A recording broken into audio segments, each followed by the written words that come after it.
शीत सत्र का दूसरा दिन भी नागपुर की ठंड में सियासी गर्मी बढ़ाने वाला साबित हुआ।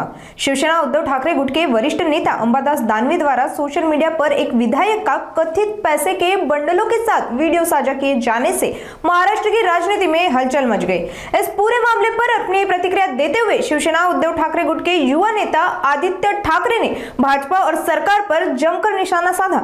उन्होंने कहा कि इस तरह के वीडियो सरकार की कार्यप्रणाली और नैतिकता पर गंभीर सवाल खड़े करते हैं और जनता को सच्चाई जानने का पूरा अधिकार है। ऐका, तुम्हाला सांगतो, ही जी बातमी पसरवली होती ती एका गटाने पसरवली ज्यांच्या मनात असं आहे की उद्धवजींची आणि मुख्यमंत्र्यांची भेट होऊ नये। कारण मागच्या वेळी जेव्हा भेट झाली होती तेव्हा बीपी सगळं ते काय कुठे कुठे काय काय झालं होतं त्यांचं ते विचारते ना। पण मुख्य गोष्ट हीच आहे की लोकशाही एखादं असं जेव्हा सदन असतं महाराष्ट्रासारख्या राज्यामध्ये एवढं निवडणूक आयोगाच्या आशीर्वादानं बहुमताचं सरकार आल्यानंतर तुम्हाला एका विरोधी पक्ष नेत्याची भीती वाटते, एका व्यक्तीची भीती वाटते, हे आश्चर्य आहे। भाजपला द्यायचं नाहीये, आम्ही देणारच नाहीये। हो, पण ते सत्तेत ते का घेतील भाजपवाले विरोधी पक्ष नेत्याचं पद?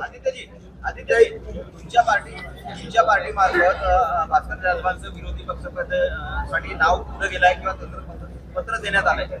तुमचं नाव किंवा इतरांचं नाव पुढे करून भास्कर जाधवांचं नाव मागे टाकण्यात किंवा मागे पडावं अशी कोणाची इच्छा वाटते? कोणाची नाही।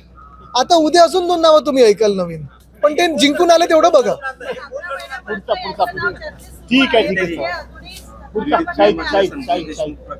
प्रकरणाला आज 1 वर्ष पूर्ण झाले। त्यांच्या घरच्यांचं म्हणणं असं आहे की तुम्हाला न्याय मिळाला। अनेक आरोपी अजून बीडचं प्रकरण आहे, परभणीचं प्रकरण आहे, अशी अनेक प्रकरणं महाराष्ट्रात आहेत। आज देखील आम्ही सकाळी चर्चा करत होतो। पण मुद्दा असा आहे ना की पुढे सरकार काही करतंय का?